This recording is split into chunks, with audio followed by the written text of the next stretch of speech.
Hello everyone, welcome to Gulshan Academy. और आज की इस वीडियो में हम चर्चा करेंगे सुपर इंपॉर्टेंट एमसीक्यू जो आपके यूजीसी नेट पेपर 1 के लिए काफ़ी इंपॉर्टेंट है। और जितने भी क्वेश्चंस मैं आपका आज लेके आया हूँ वो रिसर्च एप्टीट्यूड से रिलेटेड हैं और मैच दी फॉलोइंग वाले फॉर्मेट में है। तो वीडियो को एंड तक देखें। वीडियो पसंद आए तो लाइक ज़रूर कर देना। चैनल को सब्सक्राइब नहीं किया तो ज़रूर कर लें ताकि जब जब हम इस तरह की वीडियोज़ डालें आपको नोटिफिकेशन मिलता रहे। तो वीडियो देखने से पहले जैसा कि मैं हमेशा कहता हूं कि अगर आपने हमारी एक्सप्लेन वाली जो वीडियो है जिसमें मैंने पूरे टॉपिक्स को अच्छे से समझा रखा है, अगर वो वीडियो नहीं देखा तो आप उसे ज़रूर देखें, ठीक है। तब जाके जो है आप इस वीडियो को देखेंगे तो ये काफ़ी हेल्पफुल रहेगा। तो रिसर्च एप्टीट्यूड पे मैंने हर टॉपिक पर वीडियो ऑलरेडी बना रखी है। लाखों व्यूज़ उस पर आ रखे हैं, लाखों स्टूडेंट्स ऑलरेडी उसे देख चुके हैं। तो उसे आप देखें और फिर उसके बाद इस तरह के क्वेश्चन को सॉल्व करेंगे तो बहुत ही हेल्पफुल रहेगा आपके लिए, ठीक है ना। तो चलिए शुरू करता हूँ। और कहाँ मिलेगी प्लेलिस्ट की लिंक डिस्क्रिप्शन में है। ऊपर आई बटन पे क्लिक करके भी आप जा सकते हैं और ये वीडियो जब ख़त्म होगा तो लास्ट में भी आपको जो है प्लेलिस्ट की लिंक मिल जाएगी। चलिए शुरू करते हैं आज का वीडियो। देखें, शोध की अवधारणा यानी कि शोध की यहाँ पर ये विशेषता दे रखी है और यहाँ पर दे रखा है उनका विस्तार। तो देखिए, विश्वसनीयता का मतलब क्या होता है शोध में? शोध में विश्वसनीयता का मतलब ये होता है जब एक ही परिणाम बार बार हमें प्राप्त होता है तो हम ये कहते हैं कि इसकी विश्वसनीयता अधिक है। वैधता का मतलब होता है जो मापना है उसी का मापन करना, ठीक है। वैधता दो प्रकार की होती है, आंतरिक वैधता और बाहरी वैधता। वस्तुनिष्ठता की अगर हम बात करें तो वस्तुनिष्ठता का मतलब ये होता है कि व्यक्तिगत पक्षों का इसमें अभाव होता है। और सामान्यीकरण का मतलब है निष्कर्षों का व्यापक प्रयोग, ठीक है। और जो अनुसंधान होता है ये अनुभवात्मक होता है, चक्रीय होता है, तार्किक होता है। ये भी आपको इसकी विशेषता याद रखनी है। नेक्स्ट क्वेश्चन आप देखेंगे, शोध प्रतिवेदन के भाग दे रखे हैं और सूची दे रखी है। सूची 2 में उसका जो है विस्तार दे रखा है। तो आप देखेंगे कोई भी आप शोध बनाते हैं तो उसमें आपको प्रस्तावना, साहित्य समीक्षा, परिणाम, चर्चा, संदर्भ सूची सभी शामिल करना पड़ता है। तो प्रस्तावना का मतलब यहाँ क्या होता है? यहाँ प्रस्तावना का मतलब होता है समस्या का परिचय, यानी कि आप जिस भी चीज़ पे अनुसंधान कर रहे हैं उसकी समस्या क्या है वो जानना। साहित्य समीक्षा का मतलब होता है पूर्व शोधों का विश्लेषण, ठीक है। पहले उस विषय पे जो शोध किए गए हैं उसको जांचना। परिणाम और चर्चा का मतलब होता है अध्ययनों का निष्कर्ष। और संदर्भ सूची का मतलब ये होता है कि आपके अनुसंधान में जो स्रोत प्रयुक्त हो रहे हैं उसका विवरण देना, कहाँ से है वो, किसने लिखा है, कहाँ का है, वो सब दिखाना जो है वो संदर्भ सूची में आता है, ठीक है। तो ये चारों याद रखने हैं आपको। नेक्स्ट क्वेश्चन है परिकल्पना के प्रकार। ऑलरेडी मैंने हाइपोथेसिस पर वीडियो बना रखा है, परिकल्पना को विस्तार से समझा रखा है एग्जाम्पल देकर कि शून्य परिकल्पना, वैकल्पिक परिकल्पना, दिशात्मक परिकल्पना और अदिशात्मक परिकल्पना क्या होती है। यहाँ पर भी थोड़ा सा उसका बस मैच करना है। तो इसका सही जो आंसर है पहले का, कोई अंतर नहीं। यानी शून्य परिकल्पना ये होती है जिसमें दो चरों के मध्य कोई अंतर नहीं होता है। जबकि वैकल्पिक परिकल्पना जो है ये वो परिकल्पना है जो संबंध होने का कथन होता है, ठीक है, संबंध होने को दर्शाती है।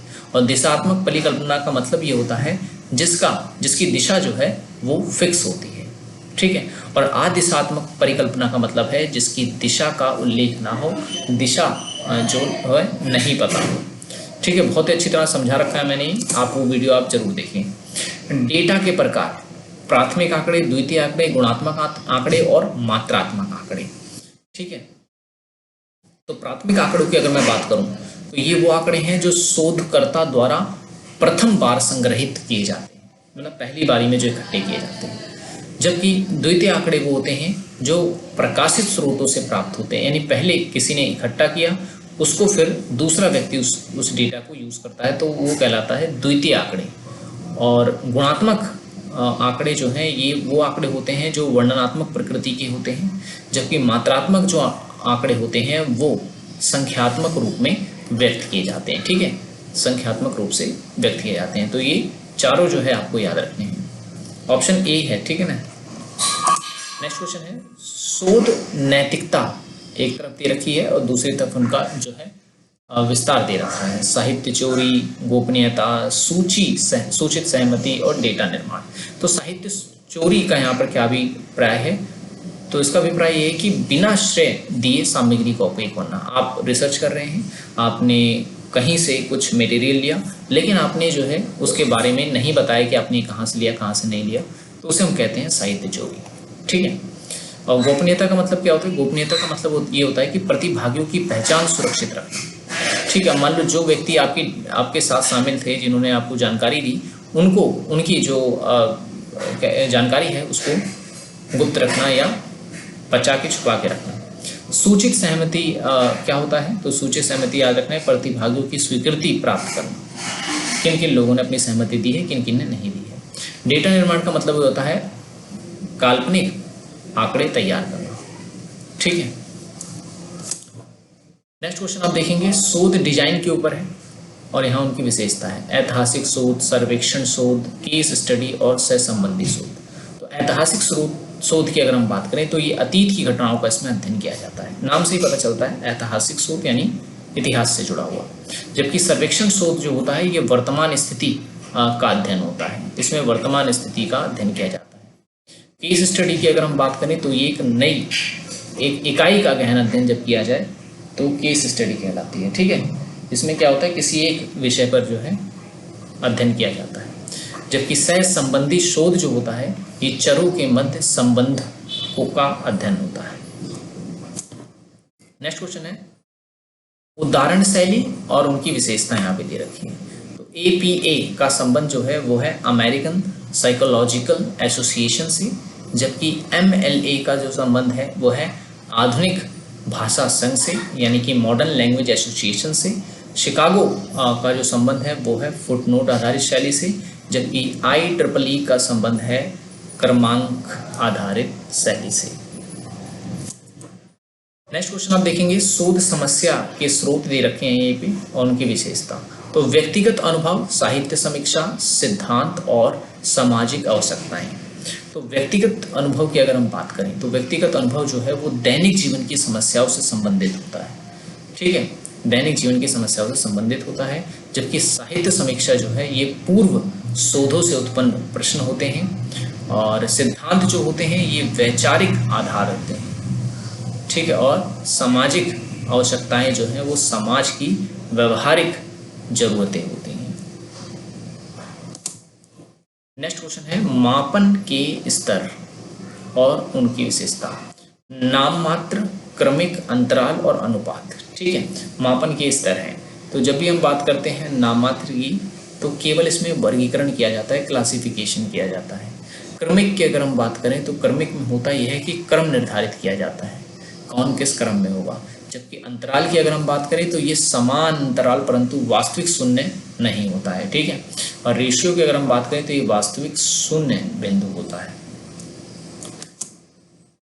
नेक्स्ट क्वेश्चन है निदर्शन विधि और उनकी विशेषता। तो देखिए मैंने आपको बता रखा था सरल यादृच्छिक निदर्शन, स्थिरीकृत, क्लस्टर और उद्देश्यपूर्ण। तो निदर्शन बोले या फिर आप इसको जो है